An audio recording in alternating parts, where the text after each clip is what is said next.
For many, the 1990s was the golden age of gaming, but it was also quite a while ago, and that's why today gameranx is bringing you 10 things only 90s gamers will understand. Number 10, Peppy telling you to do a barrel roll in Star Fox 64. Nintendo games are pretty intuitive as far as telling you how to play them, and typically they don't outright tell you. Star Fox on the Super Nintendo contained in-game dialogue telling you how to use the controls, and with the addition of voice acting in Star Fox 64, managed to figure out some way to be completely charming with the goofy tutorial dialogue. At a couple of spots in the first level, Peppy tells you how to do some specific maneuvers. One of them for some reason sticks out like a sore thumb. He tells you to do a barrel roll, press Z or R twice, and for some reason it really sticks with you. Star Fox 64 was such a quirky but widespread accepted game, and little things like this were what really made it endearing. Number 9, feeling completely invincible when you had both Yoshi and a cape in Super Mario World. In Super Mario Bros. Games, you basically have as many hits as you have power-up. You also got an extra hit for riding Yoshi. When you had a cape, it meant that you had a magic mushroom, but you also had a cape, so you were already pretty safe right there. Add in the fact that you're riding Yoshi and you're basically a walking Mario tank. Number 8, the Sega Saturn launch. Sega of America made some bizarre decisions that forced the Sega Saturn out before they'd really done a marketing campaign for it. It didn't have many launch titles, and it was essentially a disaster. Among certain people, you can just reference the Sega Saturn when something goes wrong, and everyone knows exactly how dire it has gone wrong.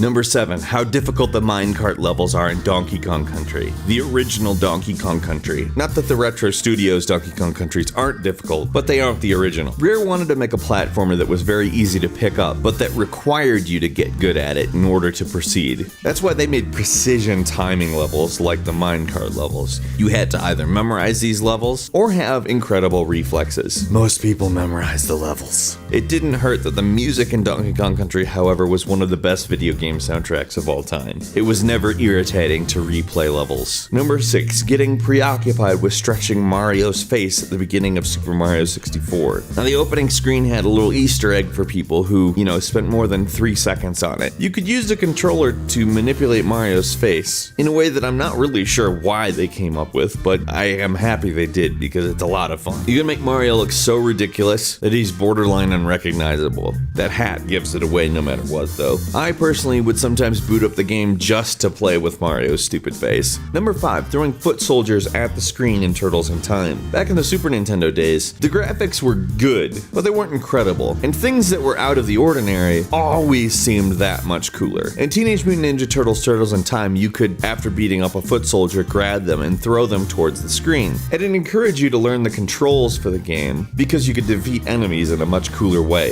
It's actually a great example of when graphics can be integrated into the game that encourages and rewards players and complements the overall game. Number 4, the Sega does what Nintendo don't marketing campaign. Now Nintendo was obviously the big name in video games from the launch of NES until Sonic the Hedgehog came out on the Genesis. But Sonic wasn't the only thing that changed that. About the same time, Sega launched a marketing campaign that is etched into the heads of anyone who is serious about video games at that point. Sega didn't really tell you what Sega did that Nintendo didn't, but instead hit you over the head with a bunch of really cool footage from their video games that carried a more edgy tone, moved faster, and felt larger scale than Nintendo's games. As with most advertising, it was mostly about feeling rather than actual information, but it worked. Number 3, the first time you played Rayman, possibly on a demo unit in a store. When the Sony PlayStation launched, it had a lot of more realism-oriented games, or at least seemingly so. And at the time, a lot of what people wanted to play was actually mascot platformers. So when they were putting demo units in stores, they would often put the game Rayman by Ubisoft into the machine. And this would catch the eyeballs of people who liked Mario and Sonic, and they'd go and try it out. And Rayman was a kick-ass platformer. It had gorgeous graphics, ran smooth as silk, and had some of the best music you've heard in a game. And I mean that up until today. And really everything about Rayman holds up now, as evidenced by the fact that Ubisoft went back to the original style of play for all their recent Rayman games. Number 2, the Final Fantasy VI Opera Scene. At one point in the game, there's actually an opera scene,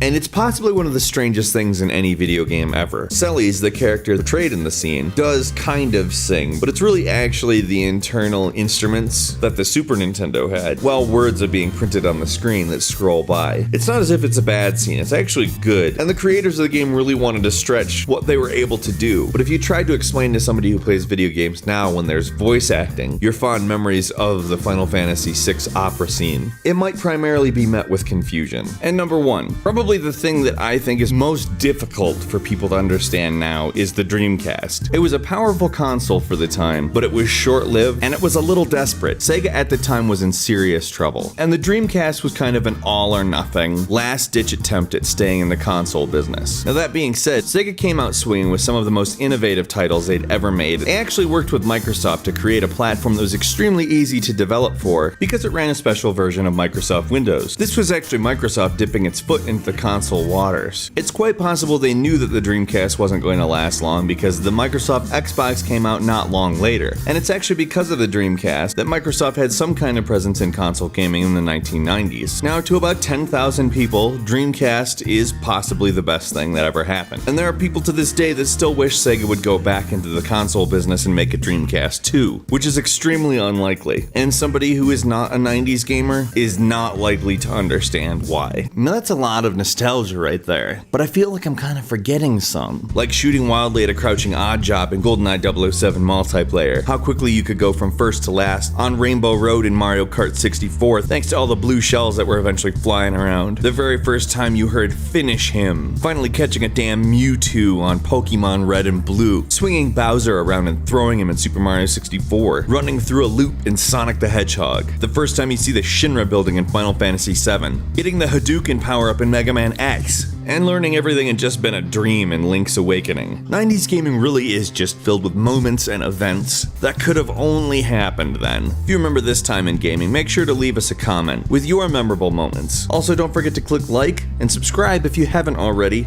because that's the best way to get our daily videos first. We thank you so much for watching this video, and as always, we will see you next time on gameranx.